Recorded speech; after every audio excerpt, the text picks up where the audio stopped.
നമസ്കാരം. പുതിയൊരു വീഡിയോയിലേക്ക് എല്ലാവരെയും ഹാർദമായി സ്വാഗതം ചെയ്യുകയാണ്. ഡൽഹി മുഖ്യമന്ത്രിയായ അരവിന്ദ് കെജ്രിവാള് തൻ്റെ സ്ഥാനം ഒഴിഞ്ഞു. കഴിഞ്ഞ ദിവസമാണ് അദ്ദേഹം ദീർഘമാസങ്ങളുടെ ജയിൽവാസത്തിന് ശേഷം ജയിൽ മോചിതനായത്. മദ്യ നയവുമായി ബന്ധപ്പെട്ടുള്ള അഴിമതി കേസിലാണ് അദ്ദേഹത്തെ ജയിലിലടച്ചത്. എന്നാൽ അനിശ്ചിതമായി അദ്ദേഹത്തെ ജയിലിൽ ഇടാൻ കഴിയുകയില്ലെന്ന് സുപ്രീം കോടതി വിധിച്ചതിൻ്റെ വെളിച്ചത്തിലാണ് അദ്ദേഹത്തിന് പുറത്തേക്ക് വരാനിടയായത്. എന്നാൽ പുറത്തു വന്ന ഉടനെ അദ്ദേഹം പറഞ്ഞത് ഞാൻ 2 ദിവസത്തിനുള്ളിൽ മുഖ്യമന്ത്രി സ്ഥാനം രാജിവെക്കുമെന്നുള്ളതാണ്. പറഞ്ഞ പോലെ തന്നെ അദ്ദേഹം ചെയ്തു. താൻ മുഖ്യമന്ത്രി സ്ഥാനം രാജിവെച്ചു. പകരം തൻ്റെ മന്ത്രിസഭയിലെ വിശ്വസ്തതയായ അതീഷി മല്ലാനെ പുതിയ മുഖ്യമന്ത്രിയായിട്ട് തിരഞ്ഞെടുക്കുകയും ചെയ്യുവാനിടയായി. അതീഷി കൽക്കാജി എന്നുള്ള MLA ആണ്. AAPയുടെ ആദ്യത്തെ വനിതാ മുഖ്യമന്ത്രി കൂടെയാണ്. ഒരുപക്ഷെ ആം ആദ്മി പാർട്ടിയുടെ 2ാം തലമുറക്കാരി എന്ന് വേണമെങ്കിൽ പറയാം. പ്രായം വളരെ കുറവാണ്, 42 വയസ്സാണുള്ളത്. ആദ്യമായും MLA ആയി 14ലധികം വകുപ്പുകളുള്ള ഉത്തരവാദിത്തമുള്ള ചുമതല, വിദ്യാഭ്യാസം അടക്കമുള്ള ഉത്തരവാദിത്തമുള്ള ചുമതലകൾ കെജ്രിവാള് അതീഷി ഏൽപ്പിച്ചിരുന്നു. ഇപ്പോൾ മുഖ്യമന്ത്രിയുമാക്കി. മറ്റു പലരും മുഖ്യമന്ത്രിമാരാകാൻ സാധ്യതയുണ്ടായിരുന്നിട്ടും അദ്ദേഹം ഒരു വനിതയാണ് മുഖ്യമന്ത്രിയാക്കുവാനായിട്ട് തയ്യാറായത്. അടുത്ത ഫെബ്രുവരി വരെ, അതായത് ഡൽഹിയിലെ അടുത്ത നിയമസഭാ തെരഞ്ഞെടുപ്പ് നടക്കുന്നത് വരെ ആ ഒരു സ്ഥാനം താൻ വഹിക്കുകയാണ്. തന്നെ മുഖ്യമന്ത്രിയാക്കിയ കെജ്രിവാളിനോട് വളരെ കടപ്പെട്ടിരിക്കുന്നു എന്ന് തൻ്റെ വാക്കുകളിലൂടെ തന്നെ വ്യക്തമാക്കി.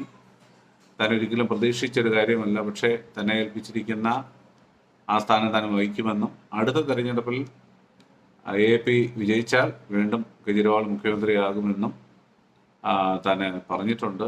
അതുവരെ താൻ ഒരു കാവൽ മുഖ്യമന്ത്രിയെ പോലെ ആ സ്ഥാനത്ത് തുടരും എന്നുള്ളതാണ് പറഞ്ഞിരിക്കുന്നത്. ഡൽഹിയെ സംബന്ധിച്ചിടത്തോളം കേന്ദ്രഭരണ പ്രദേശമാണ്. ലിമിറ്റഡ് ആയിട്ടുള്ള പവറാണ് ഉള്ളതെന്ന് എല്ലാവർക്കും അറിയാം. അപ്പോൾ തന്നെ ഡൽഹിയിലെ വനിതാ മുഖ്യമന്ത്രിമാർ നേരത്തെ ഉണ്ടായിട്ടുണ്ട്. സുഷമ സ്വരാജ് ഡൽഹിയിലെ മുഖ്യമന്ത്രിയായിരുന്നു.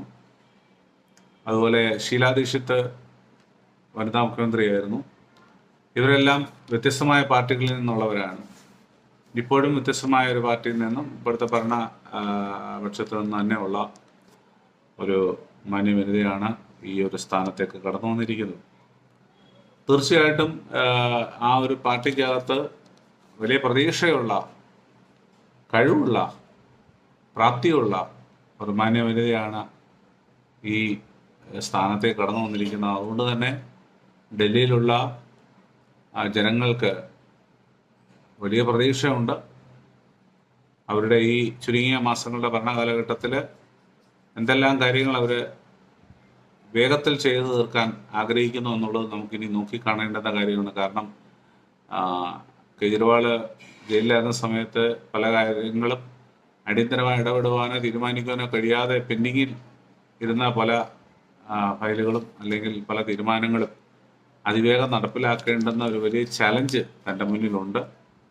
അത് തീർച്ചയായിട്ടും വളരെ വിശ്വസ്തയോടെ ചെയ്യാൻ ഈ പ്രിയ വനിതയ്ക്ക് സാധിക്കുമെന്നുള്ളതാണ് പ്രതീക്ഷ.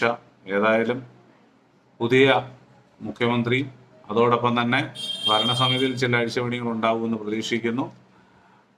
മന്ത്രിസഭയിലെ ചില അഴിച്ചുപണികൾ ഉൾപ്പെടെ പുതിയൊരു മന്ത്രിസഭ ഇവിടെ തന്നെ അധികാരത്തിൽ വരും. അവരുടെ നേതൃത്വത്തിൽ തുടർന്നുള്ള കാര്യങ്ങൾ മുന്നോട്ട് പോകും എന്ന് നമുക്ക് പ്രതീക്ഷിക്കാം. ഏതായാലും ഇത് AAPക്കുള്ള ഒരു കനത്ത തിരിച്ചടിയാണെന്ന് എതിർഭാഗം ആളുകൾ പറയുന്നുണ്ട്. ഇതൊക്കെ നാടകമാണെന്ന് അവർ പറയുമ്പോൾ തന്നെ ആരാണ് മുഖം മിനുക്കാത്തത്, ആരാണ് പ്രതിച്ഛായ വർദ്ധിപ്പിക്കാത്തത്, ഏത് പാർട്ടിക്കാരാണ് ഈ കാര്യങ്ങളൊന്നും തങ്ങളുടെ ഭരണകാലഘട്ടത്തിൽ ചെയ്യാതിരിക്കുന്നത്? BJPയുടെ ഭരണകാലത്ത് ഇതുപോലെ സംഭവിച്ചിട്ടുണ്ട്. സുഷമ സ്വരാജിന് പെട്ടെന്ന് തന്നെ സ്ഥാനം രാജിവെക്കേണ്ട സാഹചര്യങ്ങളൊക്കെ വന്നിട്ടുണ്ട്. ഇതെല്ലാം അവർക്കറിയാം. എങ്കിലും അവർ സന്ദർഭോചിതമായിട്ട് അങ്ങനെ ഇങ്ങനെയൊക്കെ സംസാരിക്കുന്ന ആളുകളാണ് എല്ലാ പാർട്ടിക്കാരും എന്നുള്ളത് നമ്മൾ കണ്ടുകൊണ്ടിരിക്കുന്ന ഒരു കാര്യമാണ്. ഏതായാലും നമുക്ക് പുതിയ ചലനങ്ങൾ എങ്ങനെയൊക്കെ ഉണ്ടെന്ന് നോക്കാം.